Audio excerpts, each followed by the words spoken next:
Continuando o que a Cris estava falando, e será que é porque muitas dessas prisões foram irregulares e pode acabar sobrando até para o STF? Com toda certeza. Prisões ilegais, muito mais do que regular, né? Não é que foi algo que passou nisso, não. Foi contrário ao que determina a lei específica, inclusive, de prisão, né? A lei de execução penal, Constituição, tudo mais. Então, realmente, se a verdade, eu creio na verdade, a verdade virá à tona. Mas, olha, veja só, aquela rede, sabe, que está virando muito panfletária do Lula, como diz a Cris, está fazendo propaganda para ele, uma rede vermelhinha aí, literalmente, ela estava falando há pouco, porque eu assisto até para a gente, né, ver como que estão as narrativas, eles só falam das joias o tempo inteiro e aí disseram que queriam uma CPI das joias. E que o governo Lula não gostaria da CPI das joias. E veja só, não é que ele é só contrário à CPI do 8 de janeiro, como querem dizer, ele é contrário também à CPI das joias.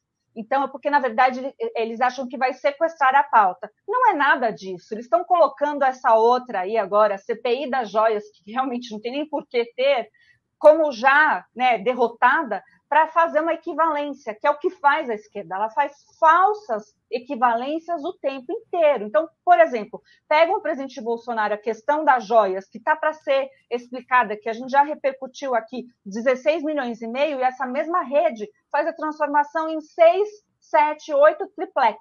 Né? Condição de condenado. Gente, é completamente diferente essa equivalência. Então, mostra a dificuldade que nós temos de pautar primeiro o que é real e depois aí as nossas necessidades. E eu vi uma pessoa aqui do chat, até dizendo, acho que chama Elizabeth, perdoe se eu errei o nome, dizendo para a gente explicar a diferença de CPI e CPMI. É muito simples, né? CPMI, quando acontece nas duas casas, né? Então, ela é composta É de mista.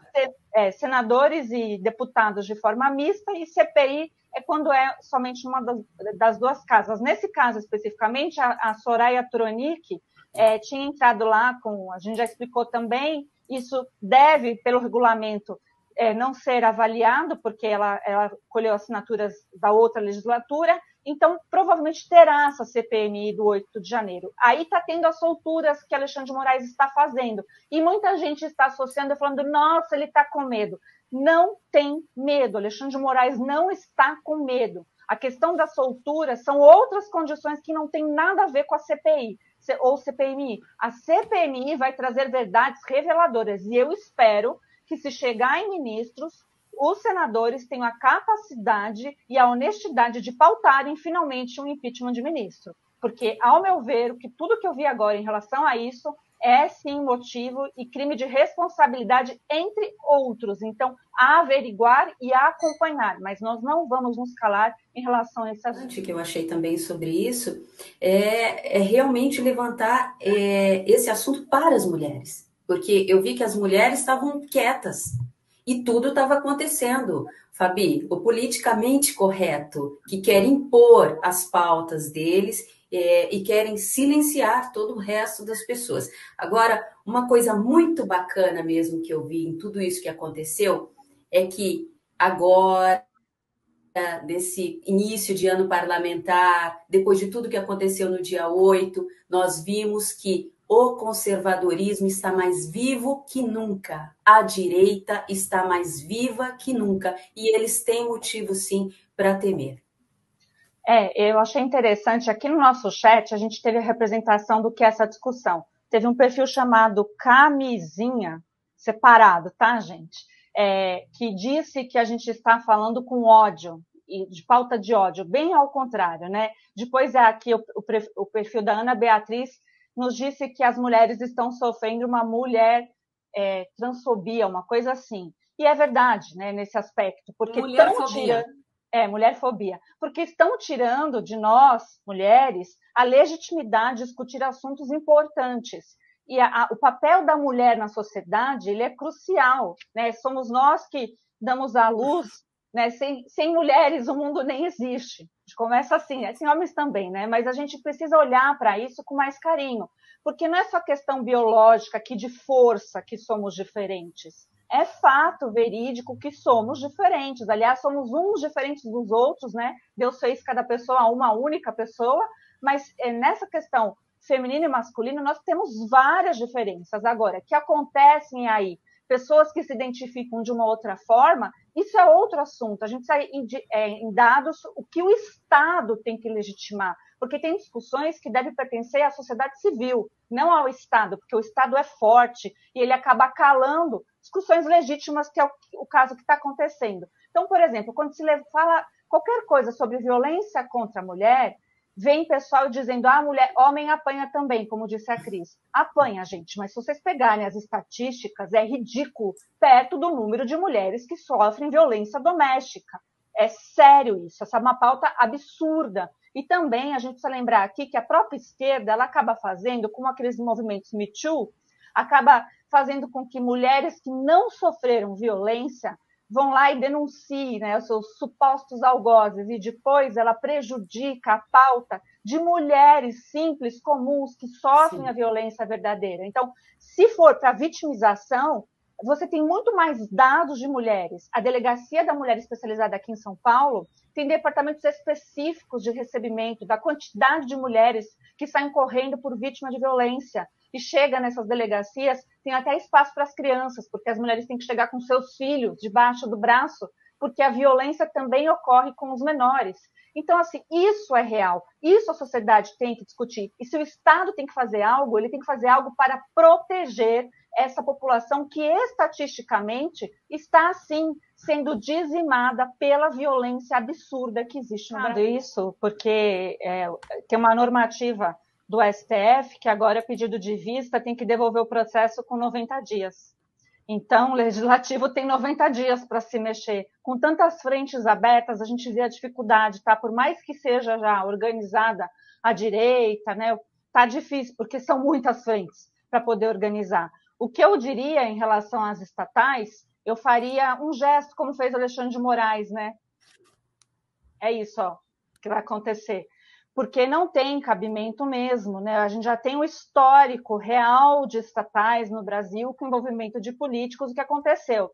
E, assim, a deboche de tudo e exemplo de tudo, que esse governo, ponto 3, né? É absurdo a gente falar isso, eu ainda estou em negação, mas é uma realidade, a gente tem já, ao meu ver, os cargos de esposas de ministros que ocuparam o TCU, né, com cargos vitalícios e salários aí. As mulheres absurdos. do Centrão, mulheres, né, Fabi? As mulheres do Centrão. Pois é.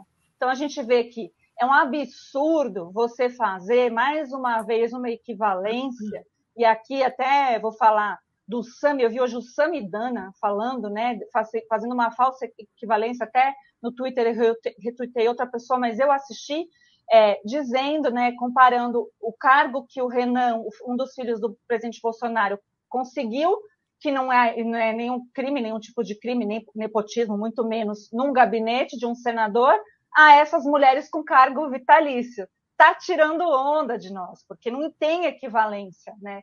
O cargo dessas mulheres, essas mulheres são especializadas em quê?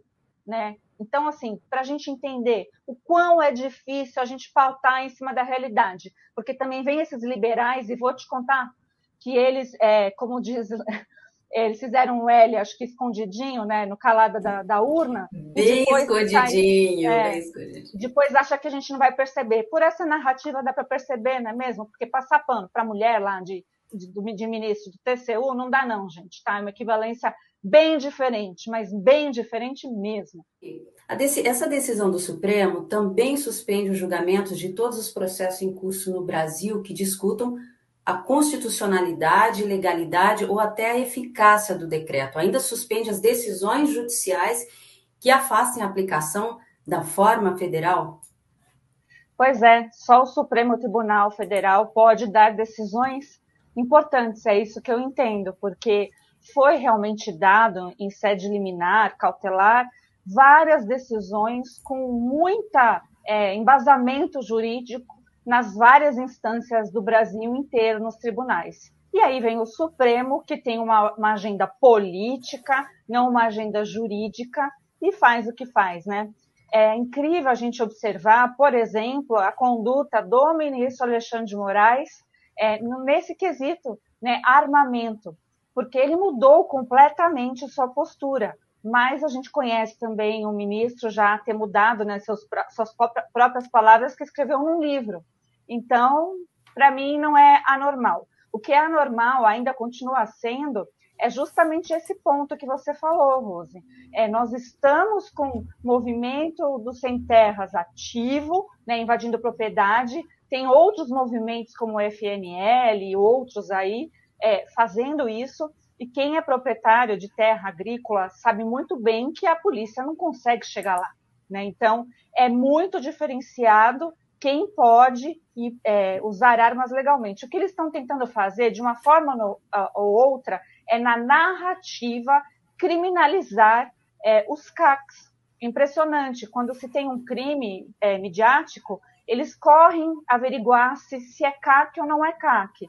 Isso independe no universo da criminalística, porque a sua punição vai ser dada. O fato de ser CAC, às vezes até, acaba ajudando, porque CAC é cadastrado, então você tem todos os dados e é mais fácil você achar, né, aquele que cometeu algum crime. E ninguém fala, aliás, fala assim, né? Flávio Dino disse, o nosso ministro da Justiça, ou melhor, da Injustiça, disse que para os cidadãos, né, que portam armas de forma ilegal, o Ministério da Injustiça ou da Justiça não tem nada a ver com isso. É um grande absurdo, porque é ele que coordena a Polícia Federal e que faz principalmente o combate à criminalidade preventivo. E aí, só para linkar as coisas como estão difíceis, o Lula ainda não nomeou cargos da Polícia Federal e da Polícia Rodoviária Federal que precisa, né, urgentemente ser nomeados porque foram exonerados e não tem ninguém no poder. Vácuo na polícia e a gente sabe o que acontece com a criminalidade. Avança. Como a Cris estava falando, eles estão fazendo esses atos por meio de narrativas mesmo. Um governo que ignora os índices, o baixo índice de violência que caiu no governo do Bolsonaro, né? Principalmente de homicídio, né, que é o que importa, são os crimes mais graves. Mas nesse contexto, olha só a importância. Foi feito esse decreto para fazer o recadastramento na Polícia Federal. Eu trouxe no nosso documentário dizendo que a Polícia Federal está, sim, desocupada dos seus cargos de chefia. Além disso, conversando com alguns CACs, o que eles me disseram é o seguinte, o argumento deles, que eles têm muita preocupação de recadastrar isso na Polícia Federal. Por quê? Porque hoje, infelizmente, a Polícia Federal não tem sido vista como a instituição que outrora já foi, né? Então, isso é uma realidade. Eles confiam muito mais no próprio Exército, que também, vamos combinar, não está com essa moral toda, mas que já existe, né? Então, realmente, se a gente for pensar, o Exército ele já tem ali toda a possibilidade de acesso para averiguar. A gente sabe que não é fácil fazer essa documentação para se tornar CAC, como não é fácil também. E eles querem também criminalizar, e aí é essa a grande preocupação também, os clubes de tiro. E esses clubes, a quantidade de desempregados é gigantesca, não é desculpinha, é realidade, tá? Então, esse comércio que existe no Brasil vai ser provavelmente, né, como disseram, até ironicamente, ser transformados, então, em loja de distribuição de livros, porque é assim que a esquerda diz combater o crime, e o crime organizado, que é pesado, né? Então, a gente vive uma dicotomia da realidade e a gente faz de tudo para que uma metanoia na sociedade aconteça, que eles percebam o quanto é perigoso desarmar a população, e eu vejo isso uma forma indireta de desarmar a população, sim, porque não se sabe dos próximos passos. Então, enquanto a direita reage, a esquerda já está pautando e já deve ter uma outra carta na manga. E a gente entende que isso ainda na América Latina como um todo é muita preocupação para um povo que não quer ser escravizado.